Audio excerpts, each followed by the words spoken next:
Hey everyone, गंदे से दिखने वाले सॉलिड वुड के ये तीनों फ्रेम्स मैंने एक मेले से खरीदे थे। तो सबसे पहले मैं इनको एक कपड़े से क्लीन करके इसके ऊपर 2 कोट चॉक पेंट के अप्लाई करूंगी। खरीदते वक्त तो ये इतनी बुरी हालत में थे कि मेरे फ्रेंड्स तो पजल थे कि मैं इनका क्या करूंगी। सच पूछो तो मुझे भी नहीं पता था, बट मुझे तो ऑब्सेशन है अपसाइक्लिंग का। इसलिए मुझे हर कबाड़ में कुछ ना कुछ यूज़फुल और ब्यूटीफुल सा ऑप्शन दिखाई देता है। इनफैक्ट मुझे इस तरह की चीज़ों को ट्रांसफॉर्म करने में बहुत मज़ा आता है। अब मैं कुछ इस तरह के मेटलिक और वुडन चार्म्स ले रही हूँ। इनको भी मैं वाइट कलर से पेंट करूँगी। इसके अलावा मैं एक बटरफ्लाई भी लूँगी। अगर आपके पास ये चीज़ें ना हो तो पुरानी ज्वेलरी या राखियों से छोटी छोटी चीज़ें निकाल कर वाइट पेंट करके आप यूज़ कर सकते हैं। अब इस फ्रेम के स्लॉट को हमें पीछे से मेजर कर लेना है। अब मैं 2 ब्राउन शीट्स को ग्लू की हेल्प से आपस में पेस्ट कर रही हूँ, जिससे कि ये थोड़ी सी मजबूत बन जाए। आप चाहो तो इसकी जगह कार्डबोर्ड का भी यूज़ कर सकते हो। फिर स्केल से मेजर करके पेंसिल से मार्किंग्स करिए और इसको कट कर लीजिए। तो टोटल हमें इस तरह के 3 पीसेस काटने हैं। और एक चीज़ का ध्यान रखिए, इस तरह की वॉल आर्ट बनाने के लिए कभी भी जो वुडन फ्रेम्स हैं वो बहुत बड़े साइज़ के मत लीजिए। ये जितने छोटे होंगे उतने ही क्यूट बनेंगे। घर में मेरे पास इस तरह के 2 छोटे छोटे पीसेस क्राफ्ट वाले बुरलाप के पड़े हैं। तीसरे के लिए मैं एक जूट बैग को कट कर रही हूँ। अगर आपके पास कोई भी बोरी पड़ी हो तो आप 3 पीसेस उससे भी काट सकते हो। अदरवाइज आपको स्टेशनरी शॉप्स पे भी जूट की प्री लैमिनेटेड शीट्स या फिर पूरे के पूरे रोल्स मिल जाते हैं। अब इसे रोल करके थोड़ा सा हमें सीधा कर लेना है, क्योंकि इसमें बहुत सारी सलवटें हैं। आप चाहो तो इसे आयरन भी कर सकते हो। वैसे जब हम इसे ग्लू से पेस्ट करेंगे ना, तो आप देखना ये खुद ही सीधा हो जाएगा। अब एक एक करके हमें इन्हें वाइट ग्लू से अपने ब्राउन पेपर पर पेस्ट करते जाना है। यहाँ ग्लू हमें जेनरसली लगानी है, क्योंकि ये बिल्कुल भी निकलना नहीं चाहिए। ये हमारी आर्ट का बेस है। आप घर में टाट के इस तरह के कपड़े से और क्या क्या बनाते हो, कमेंट करके मुझे ज़रूर बताइए। इन तीनों पीसेस के चारों तरफ जो भी जूट का एक्स्ट्रा कपड़ा है उसे हमें नीटली ट्रिम कर देना है।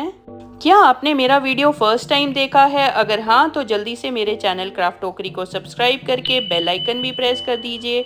उससे क्या होगा कि आपको आगे आने वाले इस तरह के बहुत सारे इंटरेस्टिंग वीडियोस के नोटिफिकेशंस मिलते रहेंगे।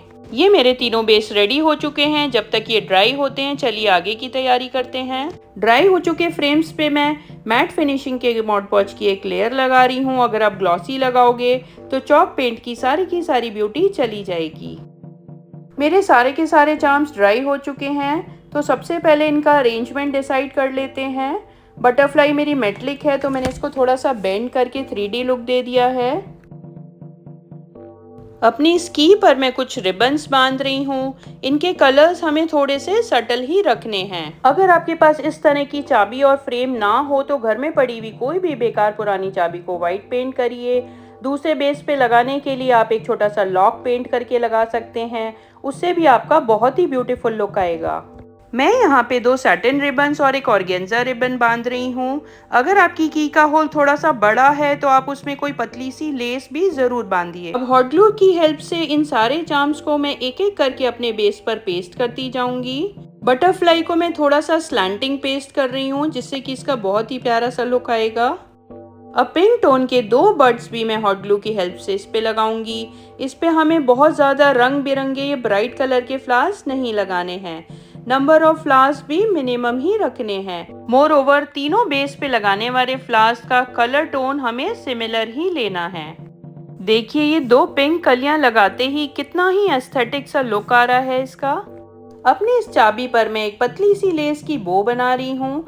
पतली लेस आपके पास घर में ना हो तो जो भी लेस हो उसको विड्थ में काट कर आप मनचाही चौड़ाई की लेस बना सकते हैं। मैंने भी इसी तरह से अपनी लेस बनाई है, क्योंकि मार्केट में इतनी थिन लेस मिलना बहुत डिफिकल्ट है। अब हॉट ग्लू की हेल्प से मैं इस चाबी को भी अपने बेस पे पेस्ट कर दूंगी। आपको वीडियो के किसी भी पार्ट में कोई भी डाउट या क्वेरी हो तो आप कमेंट करके पूछ सकते हैं। बो के एंड्स को आप फैब्रिक ग्लू से भी पेस्ट कर सकते हैं, बट उसे सूखने में थोड़ा सा टाइम लगता है। हॉट ग्लू इमिडिएटली ड्राई हो जाती है। जो भी एक्स्ट्रा रिबन है उसे हमें कैंची से ट्रिम कर देना है। फिर एक एक करके हॉट ग्लू से इन्हें भी चिपकाते जाना है। आप कभी भी कहीं पे भी अगर रिबन्स को हॉट ग्लू से चिपका रहे हैं तो बहुत ही केयरफुली पेस्ट करिए, क्योंकि ये काफ़ी हीट अप हो जाते हैं। हो सके तो एक वुडन स्टिक रखिए। आप में से काफ़ी लोग अक्सर मुझे डीएम करके पूछते रहते हैं कि वीडियो में यूज़ होने वाले मटेरियल्स मैंने कहाँ से ख़रीदे। तो मैं आपको एक बार फिर से बता दूं कि अपने चैनल पर मैंने आर्ट सप्लाईज के बेस्ट स्टोर का टूर ऑलरेडी अपलोड किया हुआ है। उसका लिंक मैं इस वीडियो के एंड में शेयर कर दूंगी। उस क्राफ्ट शॉप के टूर वाला वीडियो एक बार ज़रूर देखिए। वहाँ पे आपको आपकी ज़रूरत की ऑलमोस्ट हर चीज़ ईजीली मिल जाएगी। अब मैं सेम पिंक टोन के 3 टाइनी से फ्लावर्स भी पेस्ट कर रही हूँ इस पे। थर्ड बेस पे मैं एक छोटा सा पिंक रोजेस का पूरा बंच पेस्ट करूंगी। हॉट ग्लू हमें बहुत अच्छे से लगानी है हर रोज पे, जिससे कि ये बंच निकले ना। जब भी हम हॉट ग्लू से काम करते हैं तो इसके काफ़ी सारे थ्रेड्स इधर उधर उलझ जाते हैं, तो आप इनको बाद में निकालना बिल्कुल मत भूलिए। उससे बहुत ही नीटनेस आती है आपके आर्ट वर्क में। इस बंच के नीचे मैं अपनी टाइनी सी साइकिल भी ग्लू से पेस्ट कर रही हूँ, जिसे हमने पेंट करके रखा था शुरू में। इस पे मैं लेस की एक छोटी सी बो भी लगा रही हूँ। आप देख ही रहे होंगे कि जूट के ऊपर ये वाइट कलर और पिंक कलर कितना खिल रहा है। देखिए मेरे तीनों के तीनों फ्रेम्स एकदम 100% ड्राई हो चुके हैं।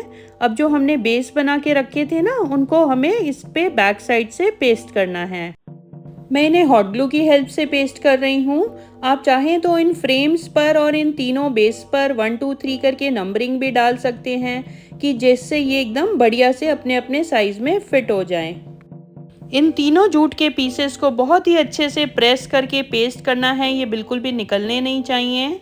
सेम वे मैं अपने बाकी दोनों जूट के पीसेस को भी फिक्स कर लूँगी और आपको मैं दिखाती हूँ कि उनका फाइनल लुक कैसा आ रहा है। मेरे तीनों फ्रेम्स रेडी हो चुके हैं। अब आप जेन्युइनली बताइए कि क्या आपको ये पहचान में आ रहे हैं कि ये शुरू में दिखाए हुए जो ओरिजिनल फ्रेम्स थे ये वही फ्रेम्स हैं। आप इन्हें अपनी स्टडी टेबल के ऊपर लगा सकते हैं या अपनी चॉइस का पैटर्न बनाकर किसी भी वॉल पर लगाइए, ये बहुत ही प्यारे लगेंगे। हॉट ग्लू की हेल्प से मैंने एक पतला सा पॉलीथीन भी पेस्ट किया है पीछे से, जिससे कि इस पेपर में बिल्कुल भी मॉइस्चर ना आए। आप चाहो तो इसमें हैंगिंग के लिए पीछे एक डोरी पेस्ट कर सकते हो या फिर हुक लगा सकते हो। अदरवाइज डबल साइडेड टेप से तो ये इजीली लग ही जाएंगे। तो ये कबाड़ से जुगाड़ वाले वॉल फ्रेम्स आपको कैसे लगे, कमेंट करके ज़रूर बताइएगा। मुझे आपके कमेंट्स पढ़ना बहुत ही अच्छा लगता है। ट्रस्ट मी, अपसाइक्लिंग एक बहुत ही फन एक्टिविटी है, आपको बहुत ही मज़ा आएगा। मैंने तो ये हैंडमेड विद लव फ्रेम्स किसी की गिफ्टिंग के लिए बनाए हैं। आप भी जल्दी से अपने घर के पुराने फ्रेम्स निकालिए और इस तरह की वॉल आर्ट बनाइए। और हाँ, अगर आपके पास चॉक पेंट ना हो तो आप उसकी जगह एक्रेलिक पेंट का भी यूज़ कर सकते हैं। तब तक के लिए बाय बाय, हैप्पी अपसाइक्लिंग।